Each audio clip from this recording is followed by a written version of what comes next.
السلام علیکم ورحمۃ اللہ وبرکاتہ۔ کیا حال ہے سب کا؟ نحمده ونصلی علی رسولہ الکریم، اما بعد فاعوذ باللہ من الشیطان الرجیم، بسم اللہ الرحمن الرحیم۔ رب اشرح لی صدری ویسر لی امری واحلل عقدۃ من لسانی یفقہوا قولی۔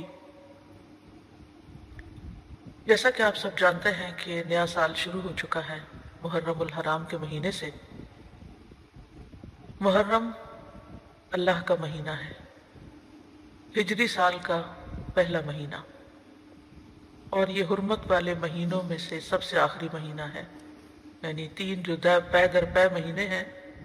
ان میں سے آخری مہینہ ہے۔ اور وہ پے در پے مہینے ذوالقعدہ، ذوالحجہ اور محرم ہیں، اور رجب الگ سے ہے۔ آج ہم انشاءاللہ آپ کے ساتھ بھوک اور فاقوں سے بچنے کی دعائیں شیئر کریں گے، اور ہم اس سلسلے میں دیکھیں گے کہ ہمیں ہمارا دین کیا سکھاتا ہے جب ہم پر کوئی مشکل آئے۔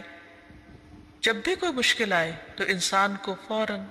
اپنے رب کی طرف رجوع کرنا چاہیے، اور کثرت کے ساتھ دعا مانگنی چاہیے، اور مانگتے ہی رہنا چاہیے، کیونکہ اللہ کے سوا اور کون ہے جو ہماری مشکل دور کر سکتا ہے، ہماری بھوک، پیاس، فقر، فاقہ، تکلیف، تنگی کو ہم سے ہٹا سکتا ہے۔ نبی صلی اللہ علیہ وسلم نے فرمایا، جب تم میں سے کوئی دعا مانگے تو کثرت سے مانگے، کیونکہ وہ اپنے رب سے مانگ رہا ہے، کسی اور سے نہیں۔ کیونکہ انسان جب کسی اور سے مانگتا ہے تو وہ ناراض ہو جاتا ہے، وہ نظریں چرانے لگتا ہے، وہ دور ہونے لگتا ہے، تعلقات خراب ہونے لگتے ہیں۔ لیکن جب انسان اپنے رب سے مانگتا ہے تو رب خوش ہوتا ہے، اس دعا کو انسان کے حق میں عبادت لکھ دیتا ہے، اس دعا کے مانگنے پر بے پناہ اجر لکھ دیتا ہے، اور دعا کے مانگنے سے انسان کی مشکل کو بھی آسان کرتا ہے۔ اصل میں دعا رکھی اس لیے گئی تاکہ انسان کا اپنے رب کے ساتھ ایک مضبوط تعلق قائم رہے۔ اسی طرح ایک اور حدیث میں بھی آتا ہے کہ رسول اللہ صلی اللہ علیہ وسلم نے فرمایا، لوگوں میں سب سے زیادہ عاجز وہ ہے جو دعا نہ مانگے، جو دعا مانگنے میں عاجز ہو، یعنی وہ دعا مانگنے میں سستی کرے،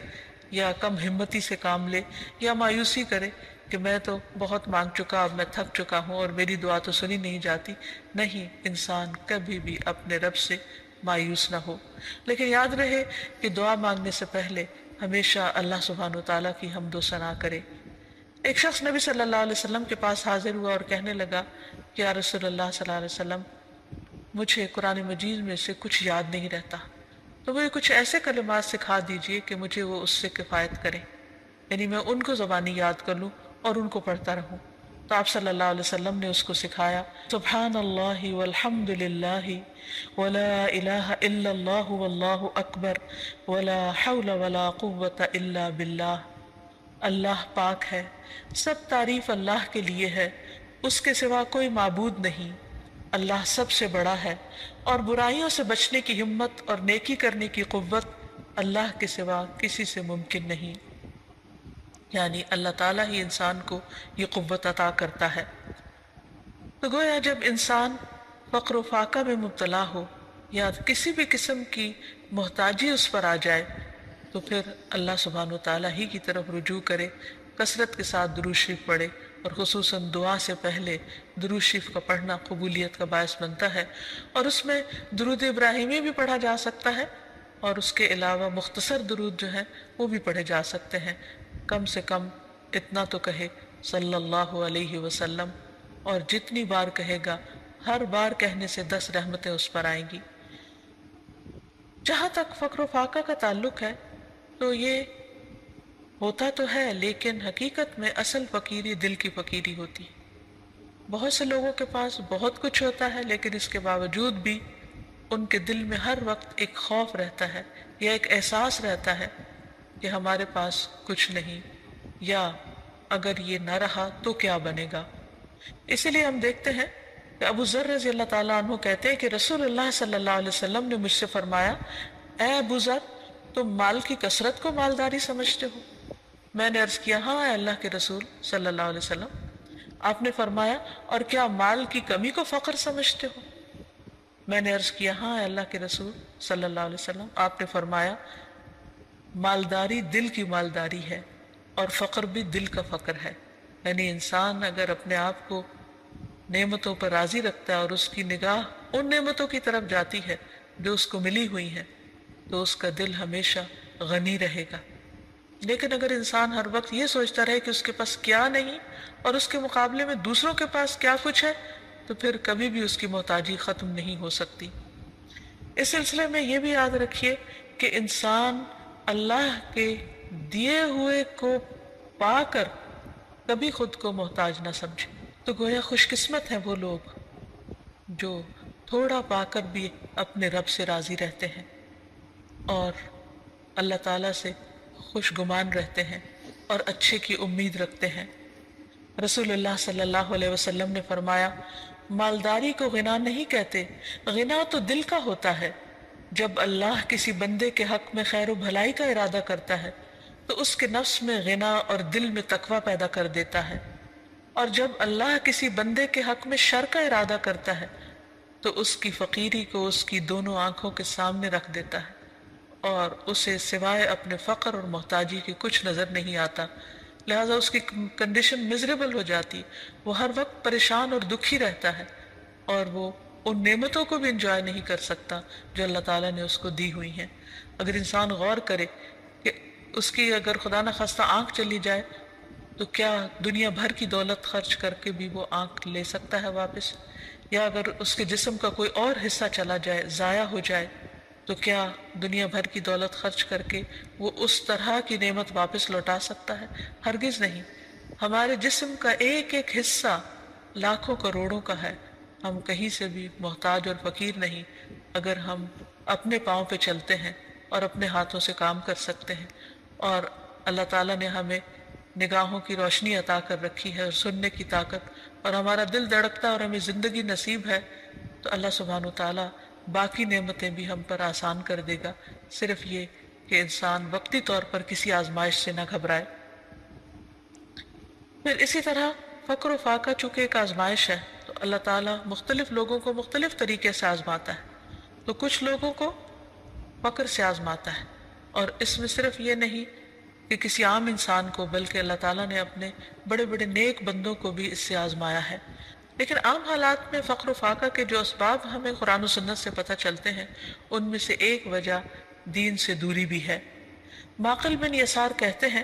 رسول اللہ صلی اللہ علیہ وسلم نے فرمایا تمہارا رب فرماتا ہے اے ابن آدم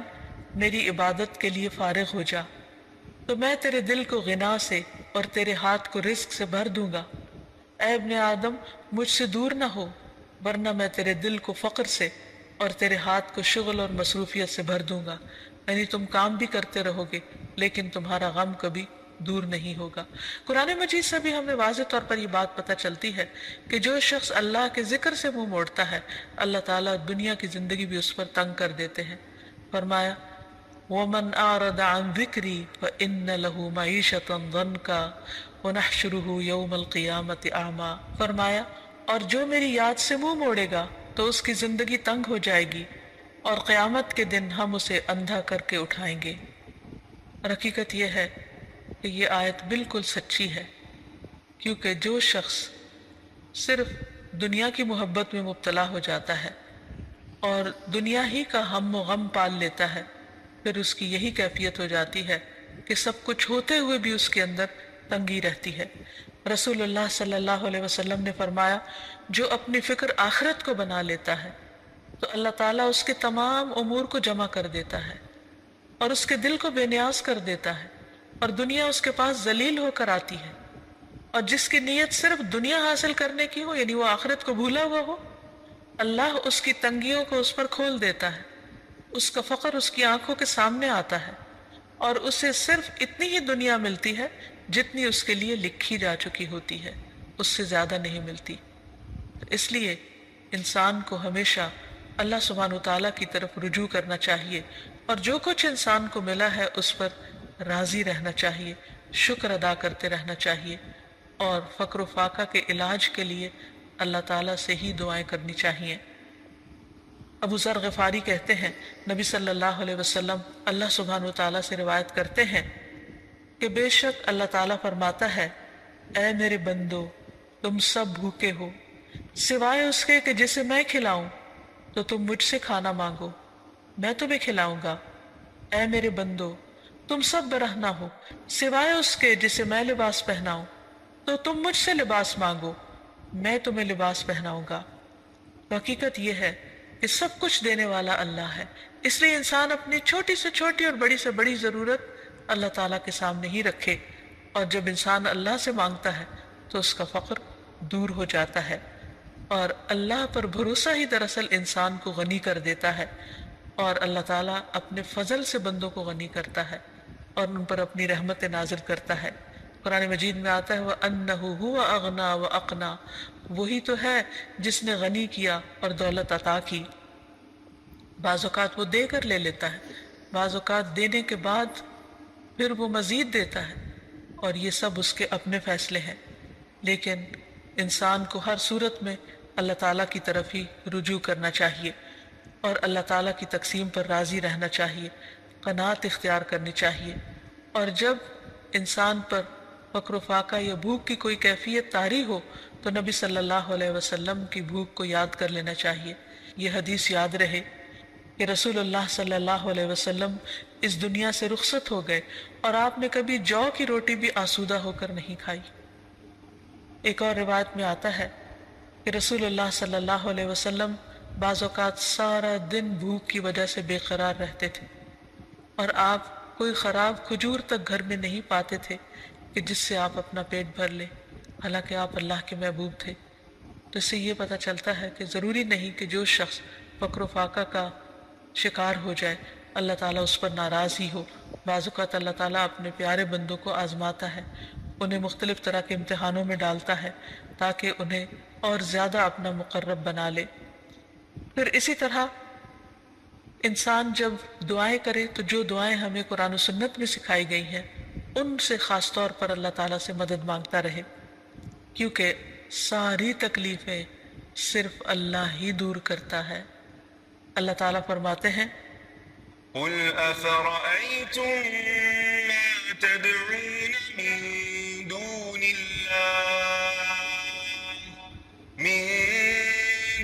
الله إن أرادني الله بضر هل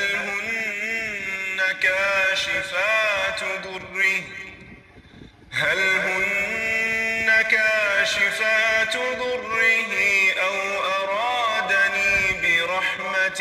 هل هن ممسكات رحمته قل حسبي الله عليه يتوكل المتوكلون۔ آپ انہیں کہیے بھلا دیکھو جنہیں تم اللہ کے سوا پکارتے ہو،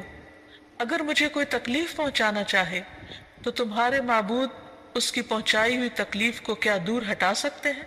یا اگر وہ مجھ پر رحمت کرنا چاہے تو یہ اس کی رحمت کو روک سکتے ہیں؟ ان سے کہیے مجھے اللہ کافی ہے اور بھروسہ کرنے والے اسی پر بھروسہ کرتے ہیں۔ تو گویا ہر تکلیف کے معاملے میں رجوع اللہ کی طرف ہو، اسی پر بھروسہ ہو، اسی پر توکل ہو، اسی کے آگے گریہ و آہذاری ہو اور اسی سے انسان مانگتا رہے۔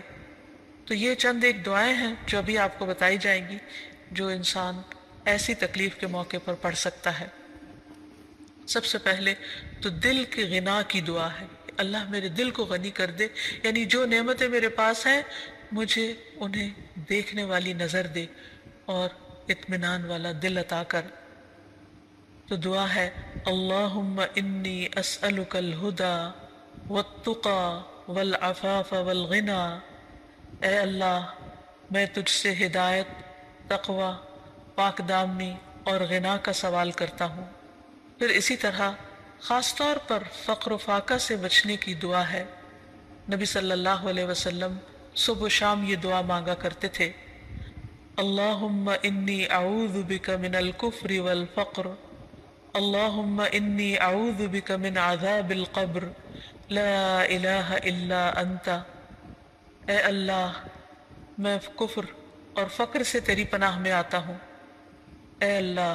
میں عذاب قبر سے تیری پناہ میں آتا ہوں، تیرے سوا کوئی معبود نہیں۔ آپ یہ کلمات 3 مرتبہ صبح اور 3 مرتبہ شام کو دہرایا کرتے تھے۔ یعنی آپ سوچئے کہ نبی صلی اللہ علیہ وسلم جو اللہ کے محبوب تھے، صبح و شام فقر و فاقہ سے بچنے کی دعا کیا کرتے تھے۔ اسی طرح ایک اور دعا ہے، نبی صلی اللہ علیہ وسلم دعا کرتے، اللہم انی اعوذ بک من الفقر والقلة والذلة واعوذ بک من ان اظلم او اظلم۔ اے اللہ، میں فقر و فاقہ، قلت اور ذلت سے تیری پناہ میں آتا ہوں، کیونکہ بعض اوقات فقر و فاقہ انسان کو ذلیل کر دیتا ہے، اور اس بات سے تیری پناہ میں آتا ہوں کہ میں کسی پر ظلم کروں یا کوئی مجھ پر ظلم کرے۔ اسی طرح ہم دیکھتے ہیں کہ نبی صلی اللہ علیہ وسلم اپنے بستر پر جا کر جو دعائیں رات کو سونے سے پہلے پڑھتے، ان میں بھی جو ایک دعا ہے اس میں بھی خصوصی طور پر آپ قرض اور فقر سے پناہ مانگتے ہیں۔ ابو ہریرہ روایت کرتے ہیں کہ رسول اللہ صلی اللہ علیہ وسلم جب بستر پر تشریف لاتے تو کہا کرتے تھے، اللہم رب السماوات والارض ورب کل شیء فالق الحب والنوى ومنزل التوراة والانجیل والقرآن اعوذ بک من شر ذی شر انت آخذ بناصیتہ انت الاول فلیس قبلک شیء وانت الآخر فلیس بعدک شیء وانت الظاہر فلیس فوقک شیء وانت الباطن فلیس دونک شیء اقض عنی الدین واغننی من الفقر۔ اس کا ترجمہ ہے، اے اللہ، ساتوں آسمانوں اور زمین کے رب اور ہر چیز کے رب، دانے اور گٹلی کو چیرنے والے، تورات اور انجیل اور قرآن نازل کرنے والے، میں تجھ سے ہر اس چیز کے شر سے پناہ مانگتا ہوں جسے تو اس کی پیشانی کے بالوں سے پکڑنے والا ہے۔ تو سب سے پہلے ہے، تجھ سے پہلے کچھ نہیں، تو ہی آخر ہے، تیرے بعد کچھ نہیں، تو سب سے اوپر ہے، تیرے اوپر کچھ نہیں، اور تو ہی باطن میں ہے، تجھ سے مخفی کچھ نہیں۔ اے اللہ، میرا قرض ادا کر دے اور مجھے فقر سے بے نیاز کر دے۔ تو اس میں آپ دیکھیے کہ اللہ سبحانہ وتعالیٰ کی صفات کا ذکر ہوا ہے کہ اللہ سبحانہ وتعالیٰ ساتوں آسمانوں اور زمینوں کا مالک ہے، اور آپ دیکھیے کہ زمین کے ایک چھوٹے سے ٹکڑے میں بھی کتنی خیر و برکت ہوتی ہے، کتنی بھلائی ہوتی۔ کہا یہ کہ وہ پوری زمین کا مالک، اور صرف اس زمین کا نہیں، باقی زمینوں کا بھی مالک، تمام ستاروں سیاروں کا مالک، سارے آسمانوں اور جو کچھ ان کے اندر ہے ان سب کا مالک۔ اور پھر فالق الحب والنوى کہہ کے یہ بتایا گیا کہ اللہ تعالیٰ زبردست قدرت کا مالک ہے،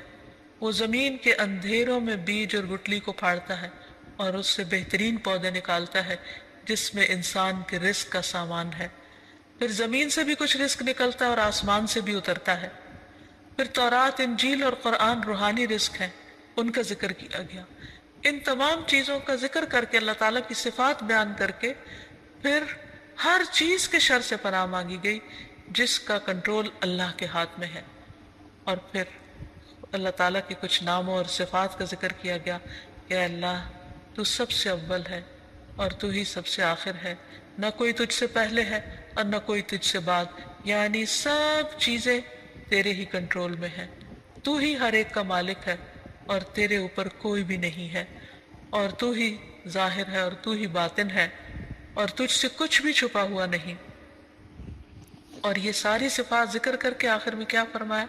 کہ تو میرا قرض ادا کر دے اور جو مجھے فقر سے بے نیاز کر دے۔